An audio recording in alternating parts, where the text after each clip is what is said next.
Adui anaweza akaiba baraka zako, anaweza akaiba ndoa yako. Wewe umekaa unajua niko kwenye ndoa, lakini angalia maisha unayoishi na mwenza wako ni ya mazoea kabisa. Tena wakati mwingine unaishi kwa sababu nina watoto, siwezi kuondoka tena. Mwingine anasema ninaishi kwa sababu niliweka agano mbele za Mungu, siwezi kuondoka nikavunja agano na Mungu. Lakini kiuhalisia ndoa ipo kama picha. Nini maana yake? Adui ameiba. Utakwenda kusoma kile kitabu cha Mathayo 13 mstari wa 15. Adui ametuiba, hataki tusikie neno la Mungu. Kwa nini? Tukisikia neno la Mungu tutaponywa, tutatoka mahali tuliposhikiliwa na adui na tutakwenda ngazi Mungu anayotaka. Kwa hiyo anaziba masikio yako, hataki usikie sauti ya Roho Mtakatifu, hataki usikie habari za neno la Mungu, anakuondolea usikivu wa neno la Mungu. Lakini kuna watu wameibiwa ndimi zao, hata ukizungumza hakuna mtu anaona umezungumza la maana. Yaani ukiongea, wakati mwingine watu walikuwa wametulia wanasikiliza anayezungumza. Ukisimama wewe, kila mtu huyu naye kasimama kutafuta nini? Anazungumza nini huyu? Sio hivyo, umeibiwa ndimi zako. Kibali cha kuzungumza hakipo tena, kimeondolewa. Adui anaweza akapiga pini huo ulimi wako, usizungumze mema. Wakati mwingine unapewa kigugumizi. Nina kijana mmoja alizaliwa vizuri kabisa, mzaliwa wa kwanza, na wazaliwa wa kwanza kwenye hili somo linaolenga kuliko mnavyofikiri. Kwa hiyo yule kijana katika maisha yake anazungumza vizuri. Alipofika kidato cha pili, ghafla kikainuka kigugumizi. Wazazi wakasema ana kigugumizi. Mamake akasema naona amefuata kwa mjomba wake, kakaangu mimi ana kigugumizi. Kwa nini asifate tangu mdogo? Kwa nini ghafla form 2 kigugumizi? Ananyimwa uwezo wa kujielezea, ananyimwa uwezo wa kuzungumza ili apate haki yake. Kwa hiyo adui anaweza akakamata kiungo chochote cha kwako cha nafsi katika ulimwengu wa roho. Anapokamata mikono yako, Mungu anabariki kazi ya mikono yetu, lakini anaifunga katika ulimwengu wa roho ili usifanikiwe. Fanya kila shughuli ya iendi. Anakamata miguu yako ili usipige hatua, ili kukuondolea pia utayari. Bwana asifiwe, watu wa Mungu. Nataka kufanya jambo lakini siwezi. Kwa nini? Nimefungwa. Sasa tusome kitabu cha Yohana mlango wa 10 mstari wa 10. Biblia inasema mwivi haji ila aibe na kuchinja na kuharibu. Mimi nalikuja ili wawe na uzima kisha wawe nao tele. Mwivi haji ili aibe na kuchinja na kuharibu, ndio kazi yake. Lakini watu hawa ni watu walioibiwa. Kusudi la kuibiwa ni nini? Adui aharibu maisha yako, avuruge mstakabali wa maisha yako, aondoe kila kilichochema ndani ya maisha yako. Ndio kazi yake. Achinje, auwe, aharibu kila kilicho cha kwako. Asante Yesu aliyekuja ili tuwe na uzima kisha tuwe nao tele. Bwana Yesu asifiwe. Lakini tufungue pia kitabu kile cha Marko. Biblia inasema akatoka tena katika mipaka ya Tiro, akapita katikati ya Sidoni, akaenenda mpaka bahari ya Galilaya kati ya mipaka ya Dekapoli. Wakamletea kiziwi, naye ni mwenye utasi. Wakamsihi amwekee mikono. Akamtenga na mkutano faragani, akatia vidole vyake masikioni mwake, akatema mate, akamgusa ulimi. Akatazama juu yake funguka, mara masikio yake yakafunguka, kifungo cha ulimi wake kikalegea, akasema vizuri. Kama hakuna kufungwa baadhi ya viungo kwenye maisha yetu na adui, tunamuona Yesu anamfungua mtu aliyekuwa kiziwi. Lakini si kiziwi tu, pia hata ulimi wake tunaambiwa vikafunguka, akasema vizuri. Natakiwa niishi mwilini, niishi rohoni. Kwa nini? Rohoni ndiko chemchem zangu za uzima, chemchem za baraka zinakoanzia. Ili nizione katika hali ya mwili, zinaanzia rohoni. Rohoni.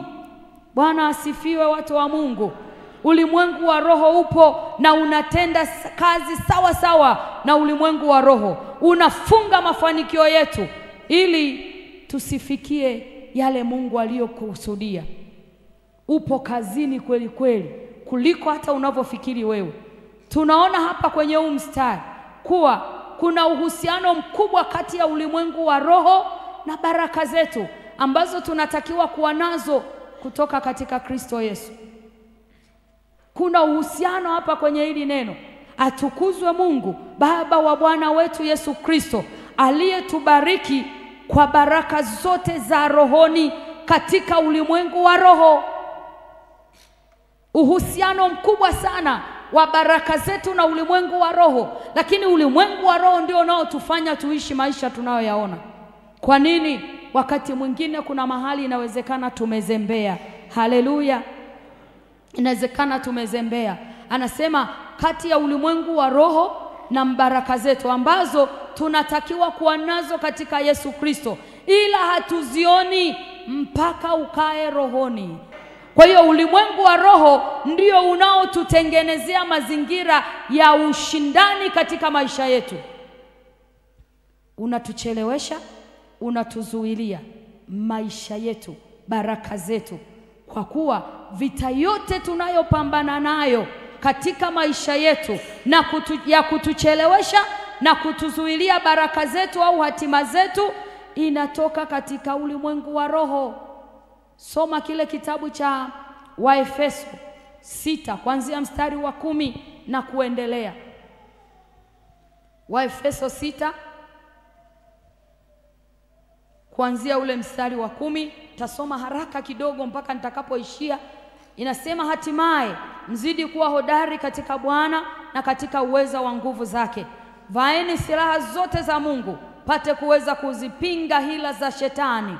Kwa maana kushindana kwetu sisi si juu ya damu na nyama, bali ni juu ya falme na mamlaka, juu ya wakuu wa giza hili, juu ya majeshi ya pepo wabaya katika ulimwengu wa roho. Vita yetu iko hapo. Vita yetu haiko mwilini, lakini wana wa Mungu tumehamishia vita yetu mwilini.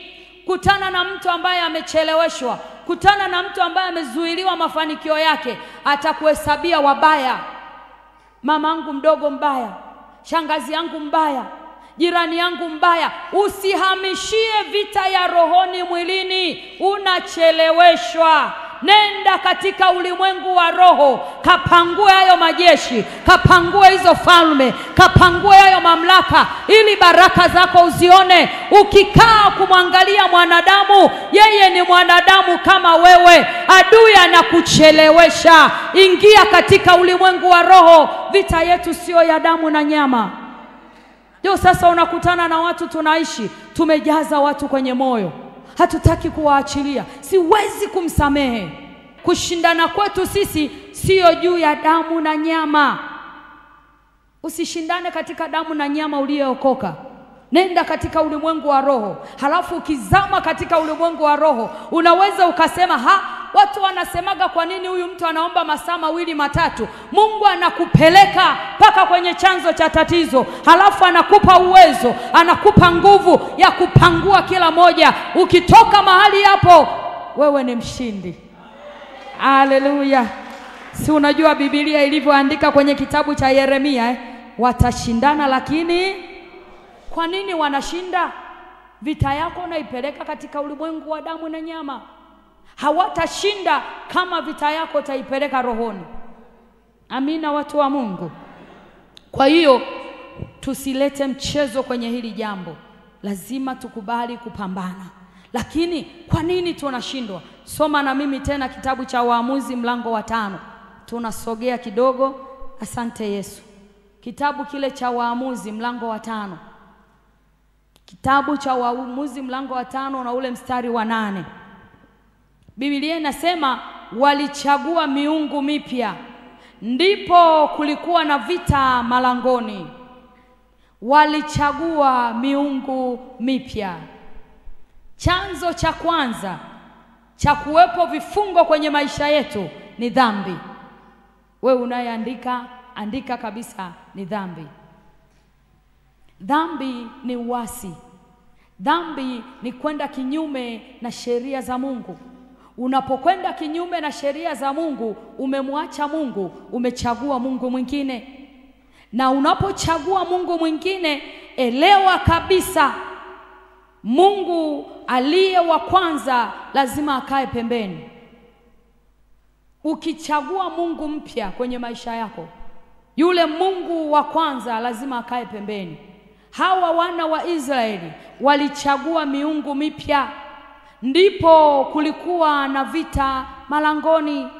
Je, ilionekana ngao au mkuki katika watu 40,000 wa Israeli? Huwezi kupata ushindi hapo. Ukishatoka kwenye kusudi la Mungu aliye hai, sahau. Hawa walichagua Mungu mwingine. Unapotenda dhambi, ina maana umechagua Mungu mwingine. Yohana wa kwanza mlango wa 3 mstari ule wa 4 mpaka wa 10. Dhambi ni chanzo cha kuwepo vifungo kwenye maisha yetu, kwa kuwa dhambi ni uasi. Dhambi, hatutaacha kusemea ama kuzungumzia hiki kifungo. Ni kifungo cha mtu binafsi, lakini bado kinaweza kuwa ni kifungo cha familia, kinaweza kikawa ni kifungo cha ukoo kwenye maisha yetu. Dhambi, Biblia inasema kila atendaye dhambi afanya uasi, kwa kuwa dhambi ni uasi. Uasi ni kukataa sheria ya Mungu aliye hai na kuingia kwenye sheria za utawala mwingine. Walichagua Mungu mpya. Ukichagua Mungu mpya kwenye maisha yako, elewa Mungu aliye hai lazima akae pembeni. Akuache kwanza ushughulikiwe na huyo Mungu mpya. Akuache kwanza akufunge. Na huyu Mungu mpya hanaga huruma kwenye maisha yetu. Mungu wetu ni mwingi wa huruma, sio mwepesi wa hasira. Lakini huyu Mungu mgeni, huyu Mungu mpya hanaga huruma. Kazi yake ni kuchinja na kuharibu kila kilicho cha kwako. Haangalii kwamba umekuja kwake, haangalii kwamba umemchagua kwa kumpenda. Maadamu umemchagua, hakuachi salama. Haleluya. Kila atendaye dhambi afanya uasi, kwa kuwa dhambi ni uasi.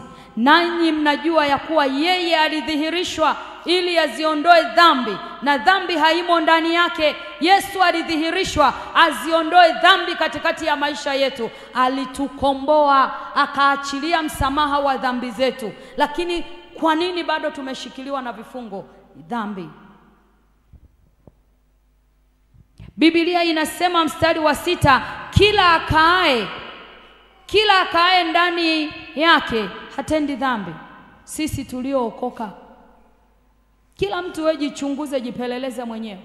Unaweza ukajihesabia haki sana hapa, ukasema mimi niko sawa sawa, mimi sina dhambi kabisa. Inawezekana umemsengenya mtu, ni dhambi. Watu tumeziweka dhambi katika makundi tofauti tofauti. Kuna dhambi kubwa, kuna dhambi ndogo, kuna dhambi za kati. Mimi nataka niseme dhambi ni dhambi. Bwana Yesu asifiwe. Dhambi ni dhambi. Na hukumu yoyote ya dhambi haiangalii ukubwa wake. Hukumu ni hukumu tu.